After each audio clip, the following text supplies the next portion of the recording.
Bienvenue sur cette nouvelle chaîne Web TV, à partir de laquelle je vais diffuser régulièrement des contenus d'information loyale et de perspective sur ce que nous vivons.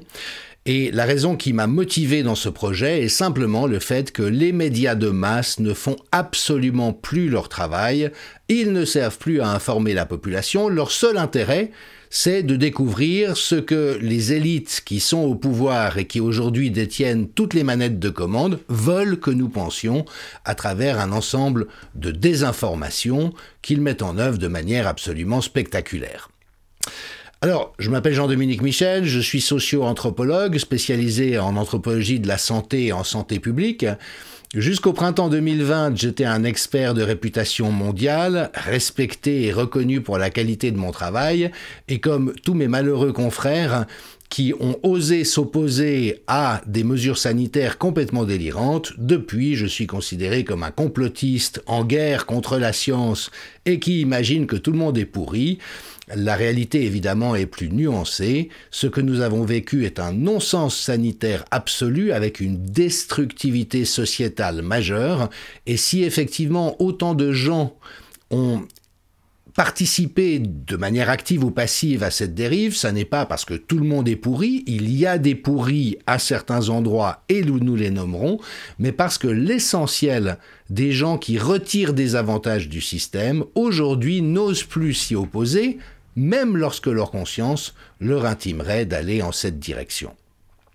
Une particularité de mon travail, à l'époque où j'étais reconnu comme un expert compétent et aujourd'hui où j'ai gagné mes jalons et mes lauriers de complotiste, réside en grande partie dans la qualité de la documentation. Donc tout ce que je vais partager avec vous est vérifiable, c'est documenté et sourcé. Et puis, il y a certains endroits où, sans certitude définitive, on est en droit d'énoncer un certain nombre d'hypothèses, et vous verrez que la presse ne s'en prive pas, la difficulté étant que leurs pseudo-hypothèses vont toujours dans la mauvaise direction et servent toujours des intérêts crapuleux. Alors, faisons un très rapide tour d'horizon. Pourquoi faut-il apporter enfin une information loyale? Je vais vous poser des questions. Saviez-vous que nous avons aujourd'hui la preuve que le SARS-CoV-2, ce fameux virus responsable du Covid-19, circulait dès le mois de mars 2019 ? Et que nous avons des traces répertoriées en sérologie ou en analyse des eaux usées dans différents pays, dont le Brésil, l'Espagne, la France, l'Italie et les États-Unis, dès le printemps 2019. Ah, vous n'étiez pas au courant? C'est donc que la presse ne vous en a pas parlé. Savez-vous que les fameux effets indésirables, dont on nous dit qu'ils sont exceptionnels et très peu graves, sont en fait sous-reportés dans une proportion de 95%. C'est-à-dire que seuls 5 effets indésirables, y compris graves ou mortels sur 100, sont signalés par les systèmes de pharmacovigilance passive. C'est une donnée classique en santé publique. C'est confirmé une fois de plus. Et donc, la vérité des chiffres dont nous disposons, vous voyez que les derniers pointages au niveau du système de l'OMS indique plus de 5 millions d'effets relevés, dont un tiers de graves, mais ceci ne correspondant qu'à 5% de ce qui est réellement advenu. Et le résultat de tout ça, c'est que tant dans le public que chez les journalistes et les décideurs, il y a des représentations complètement délirantes de ces réalités. Alors, par exemple, covidhub.ch, un site que je vous recommande, qui fait précisément de l'information, a interrogé le rédacteur en chef d'un journal de gauche à Genève, Le Courrier, et qui énonce une somme d'aberrations, notamment « Oui, mais bon, les effets indésirables, si de temps en temps, une personne a un état grippal pendant quelques jours, alors qu'il y a eu tellement de morts à cause du Covid, on va pas quand même prêter attention à ça. » Et c'est juste du délire. Et ce qui est intéressant avec les journalistes et les décideurs aujourd'hui, c'est qu'ils ne veulent pas savoir. C'est-à-dire, quelle que soit la quantité et la qualité des informations qu'on leur apporte, ils ne veulent pas savoir. Ils ne veulent pas savoir, par exemple, qu'il y a une surmortalité énorme depuis 2 ans dans tous les pays où les campagnes d'injection ont eu lieu, et en particulier chez les jeunes. D'où provient cette surmortalité ? ça ne les intéresse pas, dès lors que c'est pas le très méchant virus. Eh bien, ma foi, ça ne vaut même pas la peine d'y réfléchir. Et on voit les signaux arriver les uns après les autres. Celui-ci, souligné par la biologiste Hélène Banoun, est que l'Écosse a connu une multiplication par 2 sans précédent de la mortalité néonatale. Depuis quand? Exactement depuis le début de la campagne d'injection génique. Mais bon, ceci n'intéresse pas les journalistes. Alors, vous aurez observé que ce fameux dont on nous promettait monts et merveilles, en fait, n'immunise pas, n'empêche pas de tomber malade, n'empêche pas de contaminer les autres, n'empêche pas de faire des formes graves et n'empêche pas de mourir quand on regarde la réalité des statistiques. Et donc, il faut savoir qu'il y a quelque chose de très commode en ce qui concerne les crapules qui nous gouvernent, c'est qu'il suffit de changer les définitions. Donc désormais, vous saurez que d'après la FDA, qui est l'équivalent nord-américain de l'ANSM en France, eh bien, les vaccins n'ont même plus besoin de prévenir l'infection ou la transmission. Comme c'est commode. Et donc, c'est quelque chose que je développerai d'émission en émission, mais il faut que vous sachiez qu'il n'y a pas eu de pandémie tueuse inhabituelle. La réalité, c'est qu'il y a eu une épidémie respiratoire virale, comme il en existe chaque année. Comparez ces deux titres, 2010 Express, les infections respiratoires font 4,25 millions de morts par an, 2021 Le Monde, la pandémie de Covid-19 en 2020 a fait au moins 3 millions de personnes, oui, on est dans l'ordre du normal, et le seul épidémiologiste en France qui a consacré les 30 dernières années aux épidémies respiratoires, Laurent Toubiana, n'a cessé de dire, lorsque l'on regarde les autres épidémies vécues en France, celle-ci est absolument bénigne. Alors que s'est-il passé? Eh bien, il s'est passé ça. C'est pourtant pas très compliqué à comprendre. Vous avez une disparition de la grippe qui, chaque année, fait un nombre de victimes équivalent au Covid sous nos contrées. Tout d'un coup, pendant la saison 2020-2021, il n'y a pas eu de Covid, il n'y a pas eu de grippe, pardon. Elle a miraculeusement disparu. Une thèse plus probable est que les tests PCR réagissaient à la grippe comme au Covid-19, et donc il y a eu simplement une mortalité normale pendant cette année.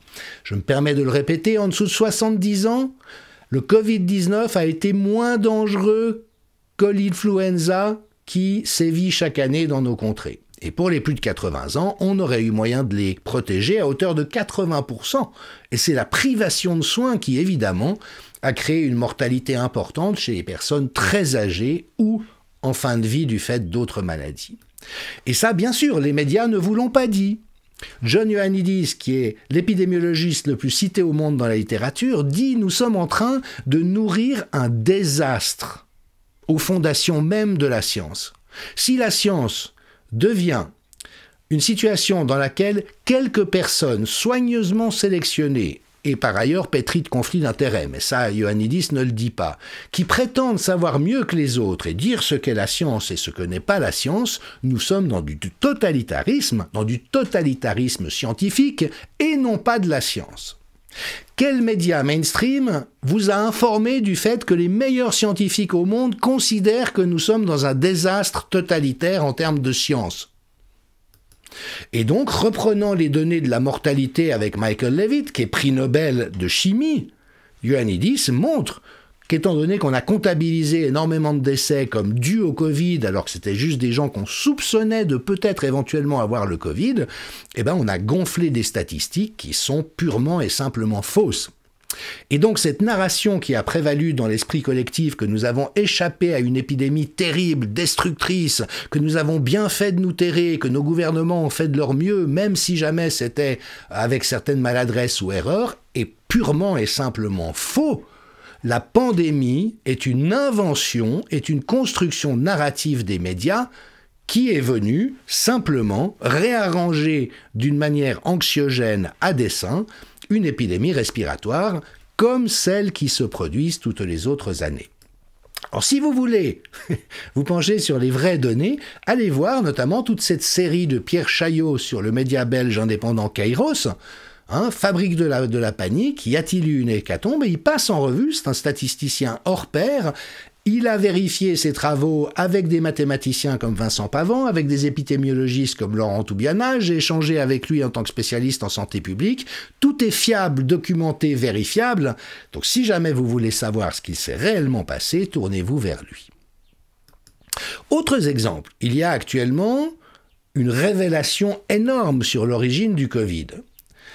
Et notamment, monsieur Rensfield, du CDC, ancien directeur du Centers for Disease Control aux États-Unis, a expliqué comment c'est le docteur Anthony Fauci qui a fait des expériences de gain de fonction au laboratoire de Wuhan, c'est-à-dire prendre des coronavirus inoffensifs de chauves-souris, les rendre contagieux pour l'être humain et augmenter le plus possible leur dangerosité. Il a été exclu du groupe de discussion par Anthony Fauci, et grâce aux lois sur la transparence de l'information aux États-Unis, on sait aujourd'hui que les administrations américaines, les agences de santé américaines ont financé ces recherches et que c'est bel et bien un virus trafiqué en laboratoire qui s'est échappé. John Ratcliffe, l'ancien directeur du renseignement national des États-Unis pendant les années 2020 et 2020, en a témoigné devant le Congrès américain. On sait aujourd'hui que ce virus est synthétique et qu'il s'est échappé de laboratoire. Évidemment, les petits soldats de la bien-pensance et de la propagande, comme M. Reichstadt de Conspiracy Watch, lui a affirmé pendant tout ce temps que c'était faux et que c'était des théories conspirationnistes. Il vous souviendra comment la presse s'en est pris notamment au professeur Montagnier, qui avait analysé le génome avec son collaborateur Pérez, mathématicien, et notamment en repérant des inserts du VIH. Prix Nobel de médecine pour avoir découvert le rétrovirus du VIH. Eh bien, le Parisien et toute la presse a mené une campagne de dénigrement contre le professeur Montagnier, rendant hommage à sa mémoire, en disant qu'il accréditait des thèses complotistes. Eh bien non, il disait la vérité.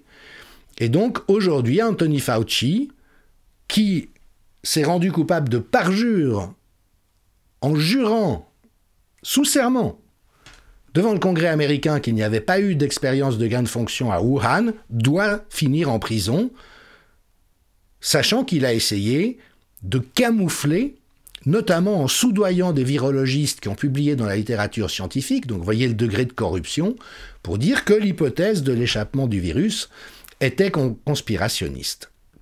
Robert Malone, qui est l'inventeur des technologies ARN messager, lui est en train de faire un travail énorme pour mettre en lumière la participation de la CIA, des agences de sécurité, mais aussi militaires américains.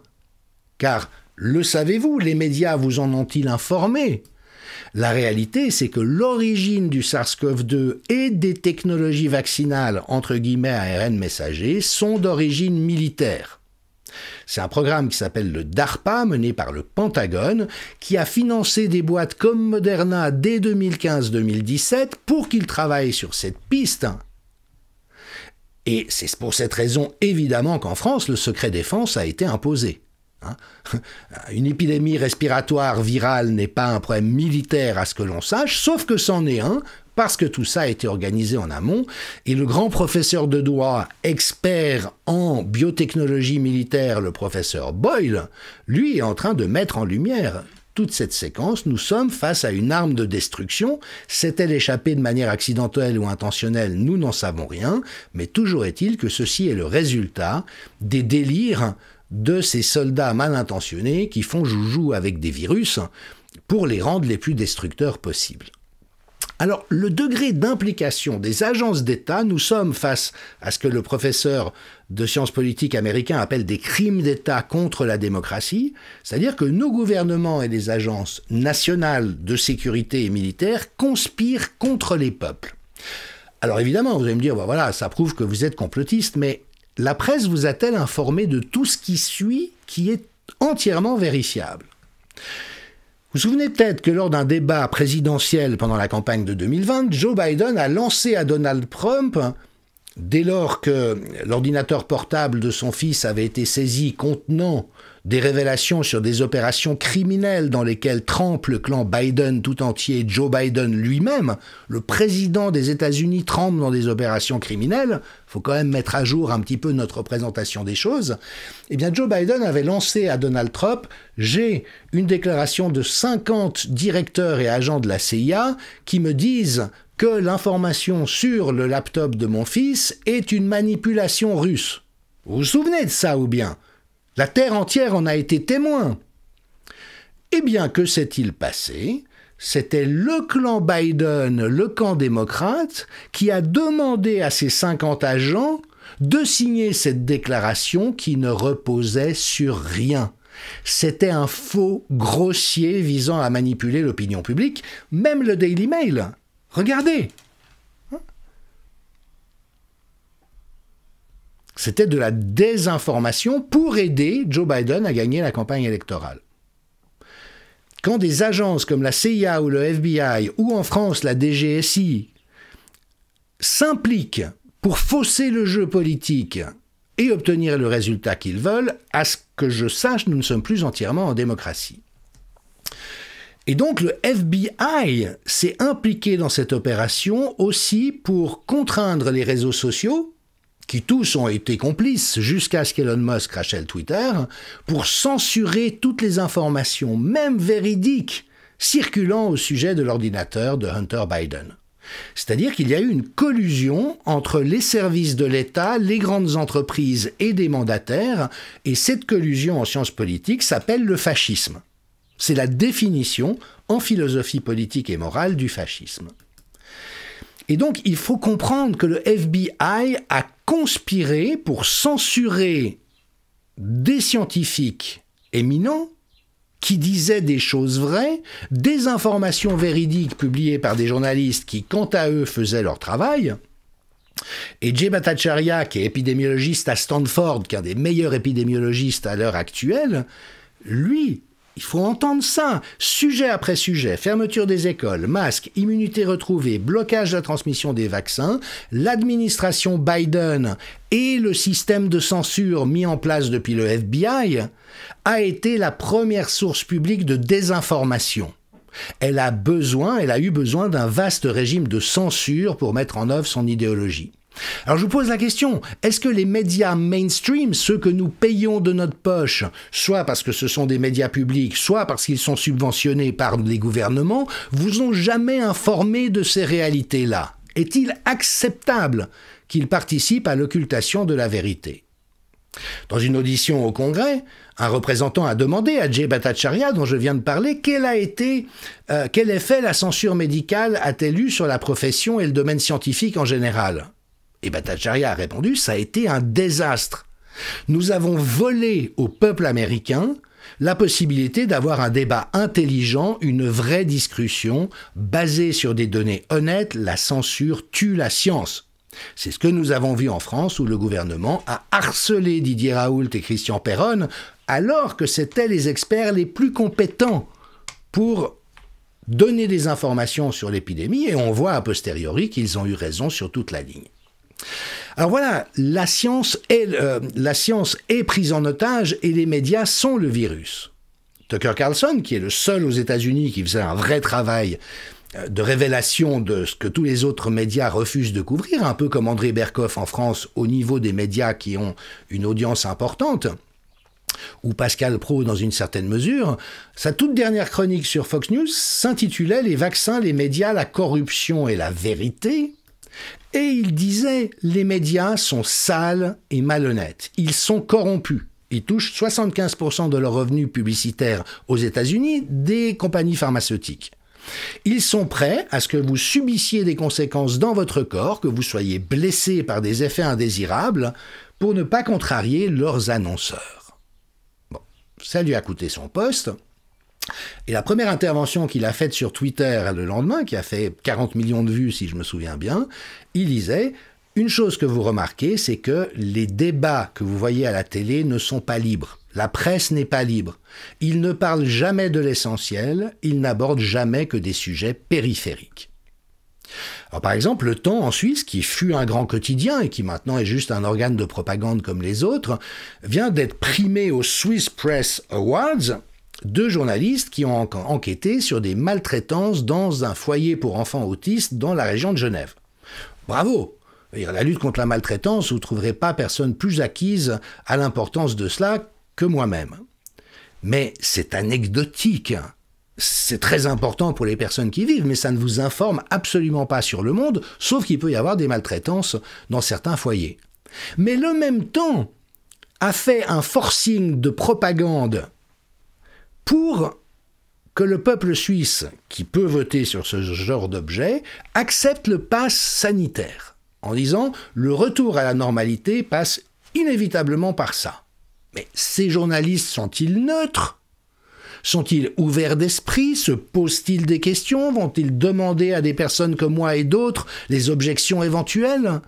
À ce moment-là, on savait déjà depuis 6 mois que le vaccin n'interrompait pas la transmission et donc que l'idée même d'un pass était absurde et qui de toute manière est discriminatoire sur le plan constitutionnel. Un pass sanitaire n'a jamais été envisagé dans aucun plan pandémie au monde, même pour des épidémies qui auraient été extrêmement dangereuses. Vous voyez, Le Temps gagne son prix, tout le monde est content, le journalisme est libre et indépendant, sauf qu'il n'aborde jamais les vraies questions.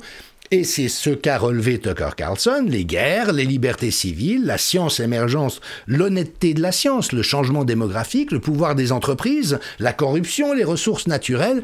Quand avez-vous entendu un débat légitime sur ces questions? Ça n'est pas autorisé dans les médias. Alors un autre exemple, Robert Kennedy Jr., qui est un activiste, avocat, qui a gagné énormément de procès en matière environnementale et sanitaire, s'est déclaré candidat à l'élection américaine. Il a eu un entretien avec une journaliste de ABC, qui est une grande chaîne nord-américaine. Eh bien, des passages ont été censurés. Le média a décidé de couper ces passages au montage parce que ce que disait Robert Kennedy Jr. n'était pas conforme à ce que ABC considère qu'il est possible de dire à la population. Alors vous vous rendez compte, Robert Kennedy est avocat, donc il a tout de suite dit « mais c'est parfaitement illégal, un média n'a pas le droit de censurer des propos d'un candidat à la présidence ». Est-ce qu'on mesure le degré de propagande d'État dans lequel nous avons basculé? C'est absolument terrifiant. Alors passons en revue quelques inconduites des médias français, mais qui sont juste d'un degré de prostitution et d'infiltration par des intérêts extérieurs qui sont phénoménaux. Donc Le Point publie un palmarès des médecins experts de France, mais ils excluent tous les collaborateurs de l'IHU Méditerranée Infection, qui est le principal pôle d'excellence en maladies infectieuses en France. On voit la neutralité du Point, le choix d'une image pour illustrer un sujet n'est jamais anodin. On peut tous avoir des têtes plus ou moins sympathiques, on le sait en faisant des photos, il y a des moments où on a une sale gueule. Eh bien Le Point, dans sa très grande neutralité journalistique, trouve un cliché qui bien sûr va tout de suite dénigrer le professeur Raoult, et puis justifie le fait de l'avoir exclu du palmarès, étant donné les polémiques qu'il a soulignées. Attendez, Didier Raoult est le médecin français qui a le plus d'audience dans la littérature scientifique internationale. C'est celui qui a le H-index le plus élevé. C'est le Kylian Mbappé de la recherche scientifique, mais Le Point et le journaleux de service trouvent juste de l'exclure, ce qui permet de produire un palmarès dont tous les lauréats ont comme caractéristique de toucher des sommes massives de qui? Des compagnies pharmaceutiques. Donc en fait, c'est un palmarès de la corruptosphère. Alors entendez-moi bien, ces pratiques ne sont pas illégales, plutôt celles qui sont affichées ne sont pas illégales. Il y a aussi des versements sur des comptes dans des paradis fiscaux qui échappent à cette visibilité, mais toujours est-il qu'on sait, on a de très nombreuses études scientifiques en la matière, que si jamais vous touchez de l'argent de la part de qui que ce soit, cela influence votre jugement. Donc, voyez bien, Le Point élimine tous les chercheurs indépendants et les meilleurs pour retenir les plus arrosés par le système et dire c'est eux les vrais experts. Et Alain Duhamel, qui a bouffé à tous les râteliers depuis de nombreuses décennies, lui conclut que le professeur Raoult est un peu déséquilibré psychiquement. Bon, chez les Duhamel, évidemment, tout le monde est très équilibré psychiquement. Autre exemple, hein, Le Parisien, alors que pour la finale de la Coupe de France de football, il y a quelques jours, on a confisqué les cartons rouges que les syndicats avaient distribués aux spectateurs. Dans quel pays au monde confisque-t-on des bouts de papier avec lesquels des citoyens veulent exprimer quelque chose? On a bunkérisé le stade. Macron n'est pas apparu et Le Parisien de se réjouir. Hein, malgré ce qu'on pouvait craindre, il n'y a eu aucune expression contre le président lors de cette occasion. Donc là, on est vraiment dans de la prostitution pure et simple. Évidemment que les médias n'appartiennent plus qu'à des oligarques ou des groupes corrompus. Notre exemple fâcheux, mais tellement parlant, c'est celui de Libération. Hein, donc il y a un sommet international qui va avoir lieu au Parlement européen avec des gens qui, là encore, sont parmi les meilleurs dans leur domaine, qui viennent dire une parole scientifique intègre. Et donc Libération, bien sûr, hein, rassemble des personnalités opposées à la vaccination, covido-sceptiques, et puis tire à boulet rouge sur André Berkoff, le complotisme à micro ouvert. Alors que Libération, qui appartient à Patrick Drahi, donc un oligarque affairiste qui a créé un empire de presse sur une montagne de dettes, prêtez-moi 20 milliards de dollars ou d'euros, je vous promets que je crée un empire de presse demain matin, c'est pas très difficile. Et qui est propriétaire, Patrick Drahi, de l'Express qui fait de la désinformation à haute dose, de BFM TV, qui est vraiment une télévision, c'est plus du journalisme, c'est du fumier, de RMC et de Libé, et qui donc s'en prend à André Berkoff, alors que son directeur de la rédaction est un ancien des services secrets israéliens, qui a été condamné pour diffamation contre le professeur Toussaint, et que Libération, qui fait l'apologie de la pédophilie depuis un certain nombre d'années, bon c'est dans l'air du temps, hein, reconnaît avoir protégé des journalistes pédophiles en son sein, comme ça a été le cas à la radio-télévision suisse. Hein, il y a vraiment une décadence ou une immoralité profonde. Marc-Olivier Fogiel, dans le même registre, rappelle que lui et ses copains allaient dans un restaurant alors que la France entière n'avait pas le droit de se réunir, où ils invitaient des hommes politiques pour festoyer à bon compte. Ben lui, il admet qu'à BFM, on ne parle pas de violence policière. Donc vous pouvez matraquer les gens, les mutiler, les gazer, les frapper, ce ne sera pas des violences policières. Et puis, Edoui Plenel, il manquait plus que lui, tiens, qui lui aussi s'attaque à André Berkoff, alors qu'Edoui Plenel est un agent de la CIA. Ça a été confirmé par Roland Dumas, qui a eu un échange avec François Mitterrand à ce sujet. Roland Dumas en a témoigné devant un tribunal. Il était sous serment, le président du tribunal lui a demandé, oui, Edoui Plenel est un agent de l'étranger. Et donc, il faut bien mesurer que dans cette pensée unique, totalitaire de la presse, cette censure systématique de tout ce qui informerait le public, il y a une intention qui va plus loin. Et là, sans être complotiste, mais juste en étant réaliste, nous devons tenir compte de ce que disent des gens qui ont fait partie du système, notamment Udo Ulfkotte, qui était rédacteur à la Frankfurter Allgemeine Zeitung en Allemagne, et écouter ce qu'il a dit dans ce livre, publié quelques semaines avant sa mort. Avant de dévoiler les réseaux secrets du pouvoir, il fait son autocritique. Et il documente pour la première fois la manière dont lui-même a été soudoyé et la corruption encouragée pour ses reportages dans son journal. Et il explique comment les leaders d'opinion, notamment journalistiques, font des reportages tendancieux et deviennent le bras armé du service de presse de la CIA et de l'OTAN. Et donc, pouvez-vous imaginer des collaborateurs des services secrets rédigeant des textes que vous retrouvez dans Le Monde, Libération, Le Figaro, Les Échos, Le Parisien? Eh bien, c'est ce qui se passe. Savez-vous que des journalistes de ces grands médias ont été soudoyés par des reportages? Notamment, certains qui ont touché des prix du journalisme. Et enfin, comment est-ce qu'on récompense ceux qui se livrent à ce travail de propagande en cassant la carrière de ceux qui chercheraient à faire différemment? Donc là, on est dans des réalités qui aident à comprendre. Ce que vous dit la presse n'est pas ce qui correspond au réel, c'est ce que les gens qui instrumentalisent la presse veulent que vous croyiez. Alors, on va passer rapidement sur d'autres affaires, mais qui sont loin d'être anodines. Est-ce que vous vous souvenez de ce monsieur, Jeffrey Epstein, à la tête d'un grand réseau de pédocriminalité, auquel ont participé énormément de décideurs, de dirigeants et de gouvernants actuels et passés. Et le Wall Street Journal vient de publier hier un article dans lequel on a la liste des personnes impliquées, et après qu'il ait déjà été accusé de pédocriminalité. Et le directeur actuel de la CIA l'a rencontré à un grand nombre de reprises. Henry Kissinger l'a rencontré à un grand nombre de reprises. Bill Gates s'est rendu à 36 reprises sur son île pédocriminelle. Bill Clinton y était systématiquement. Un ensemble de responsables à la tête des plus grandes entreprises, mais aussi du Star System et des médias y allaient régulièrement. Donc voilà, comme le dit Jordan Peterson, professeur de psychologie à Toronto, le complot est en train de se solidifier. On voit vraiment qu'est-ce qui est en train d'émerger.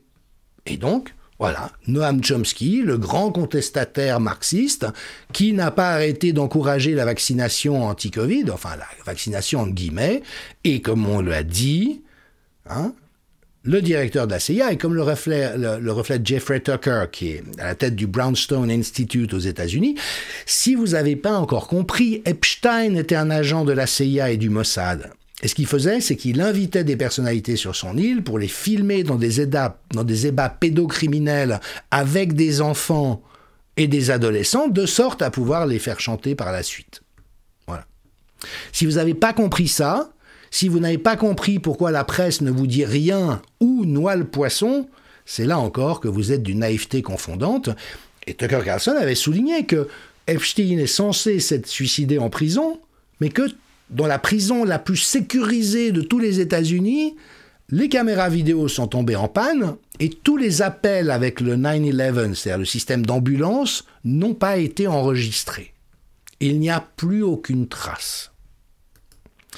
Alors voyez comme la presse travaille, le Nouvel Obs, suicide d'Epstein, les théories du complot les plus folles. Ah, quelle manière neutre et intelligente de présenter l'information. Et on voit d'emblée ce travail de sape de tout travail d'investigation ou d'intelligence. Tout y est. Une des prisons les plus sécurisées, un sulfureux homme d'affaires réputé prédateur sexuel, des liens avec des cercles où cela ne peut que nourrir les très dangereuses théories du complot. Bon. En France, Jean-Luc Brunel, qui était à la tête d'une agence de mannequins qui faisait rabatteur pour Epstein, manque de bol, lui, se suicide aussi dans sa prison. Bon, on sait faire de la prévention du suicide en prison pour les personnes à risque. Manque de peau. Puis le manque de peau, il va loin. La juge aux États-Unis chargée de l'enquête a vu son fils être tué chez elle par un faux livreur. Manque de bol. Pas de chance. Puis il y en a d'autres, alors ça passe pas par la mort, mais la juge des îles Vierges qui enquêtait sur les liens entre la banque JP Morgan et Epstein, elle s'est fait révoquer. Voilà. Pas d'enquête. Et puis, il y a toujours cette liste de tous les gens qui fréquentaient assidûment Epstein qui circulent. Elle est là, on la diffuse toujours pas, les journalistes n'investiguent toujours pas, et comme le relève cet observateur, Bill Gates doit être en train de faire dans ses culottes, étant donné qu'il était cul et chemise avec Epstein. Et donc, comme le demande le docteur Loupis, pourquoi est-ce qu'il n'arrête pas Ghislaine Maxwell, les clients de Ghislaine Maxwell? Eh bien, c'est très simple, parce qu'ils étaient les clients de Ghislaine Maxwell. Et donc, il faut comprendre. Comment savoir si le FBI protège ces pédocriminels de grande notoriété? Attendez, ils ont fait un raid sur son île privée, ils ont confisqué les ordinateurs, les disques durs, toutes sortes de matériel électronique, avec plus de 20 000 images ou bandes vidéo dans sa maison à Manhattan, et il n'y a pas eu une arrestation en lien avec cette affaire. Et au fond, ce que cela signale, est-il besoin de le dire, c'est la raison de ma chaîne et de mes émissions, c'est que la presse est morte. Elle est en train de se suicider sous nos yeux, elle est agonisante. Il n'y a plus que 2 ou 3 figures à peu près honnêtes qui agissent encore dans les canaux officiels. Tout le reste, il faut aller chercher dans les nouveaux médias indépendants et libres, et Dieu merci, il y en a une floraison. Alors, il faut savoir que ça n'est pas nouveau. Lors d'un banquet en 1880, le célèbre journaliste Swinton a pris la parole alors qu'on allait porter un toast à la presse libre et indépendante en disant « Écoutez, 1880, il n'existe pas à ce jour en Amérique de presse libre et indépendante, vous le savez aussi bien que moi, pas un seul parmi vous n'ose écrire ses opinions honnêtes, et vous savez très bien que si vous le faites, elles ne seront pas publiées. On me paye un salaire pour que je ne publie pas mes opinions. Et nous savons tous que si nous le faisions, nous nous retrouverions à la rue illico. Écoutez, le travail du journaliste est la destruction de la vérité, le mensonge patent, la perversion des faits et la manipulation de l'opinion, au service des puissances de l'argent. Nous sommes les outils obéissants des puissances et des riches qui tirent les ficelles dans les coulisses. Nos talents, nos facultés et nos vies appartiennent à ces hommes, nous sommes des prostituées de l'intellect. Tout ceci, vous le savez aussi bien que moi. Et donc, voilà, c'est le grand tabou, c'est la corruption de la presse, la corruption des gouvernements, la corruption des agences de santé. Regardez, Euractiv, qui est un média reconnu, corruption à un coût de près de 1000 milliards d'euros par an pour l'Union européenne et principalement au sommet de l'Union européenne. Le juge qui a porté plainte pour le scandale de corruption au Parlement européen dit « Nous sommes entièrement dévorés par les organisations criminelles ». Donc voilà, ça c'est la réalité qu'on veut vous cacher. Et comme le souligne le très éminent sociologue Michel Maffezoli, actuellement, quand on pose des questions par rapport à ça, on est taxé de complotiste. Donc, mettez-vous dans la tête, une bonne fois pour toutes, la liberté d'expression, c'est l'extrême droite. Et la santé, c'est la maladie, la richesse, c'est la pauvreté, vous n'aurez rien et vous serez heureux, et la philanthropie, c'est le meurtre. Et Myriam Balomba, qui est une des rares honnêtes à naviguer dans les eaux du journalisme, résume ça, le fruit de cet endoctrinement. Tu vas à une manif anti-pass, t'es d'extrême droite. Tu critiques des mesures sanitaires débiles, t'es complotiste. Tu défends les personnels suspendus, t'es anti-vax. Tu critiques Macron, t'es conspirationniste. Voilà le niveau de notre démocratie et du système d'information médiatique. Il n'y a jamais eu autant de députés, ministres, secrétaires d'État condamnés ou mis en examen. Donc il y a vraiment une crapulerie, la canaille mondaine, disait Maffezoli, une criminalité des élites qui accessoirement s'exonère relativement de conséquences. Et puis voyez Myriam Balomba qui souligne aussi, il y a eu, il y a quelques jours, une perquisition, il y a un mois, une perquisition au domicile de la patronne de McKinsey en France, et chez un ancien collaborateur d'Emmanuel Macron. Ce qui fait suite à une autre perquisition d'un autre chef de projet de McKinsey, qui vient d'être promu délégué interministériel à la jeunesse. Est-ce que les médias vous en ont parlé? Est-ce que les médias vous ont parlé des enquêtes en cours contre Ursula von der Leyen? Est-ce que les médias vous ont parlé de toutes ces réalités que j'évoque ici? Non. Ils préfèrent nous traiter de complotistes. Alors je ferai appel à deux figures tutélaires, trois pour terminer. D'abord Aristote, qui disait... 4e siècle avant Jésus-Christ, soyez un penseur libre et n'acceptez rien de ce que vous entendez comme étant une vérité, soyez critique et évaluez ce à quoi il convient de prêter foi. Et bien sûr, Claude Lévi-Strauss, grand totem de l'anthropologie, chercher à comprendre, c'est le seul moyen de moins s'ennuyer dans l'existence, c'est la meilleure, c'est peut-être notre seule justification. Et donc sur cette chaîne, régulièrement, vous trouverez des informations dont la presse ne parle pas.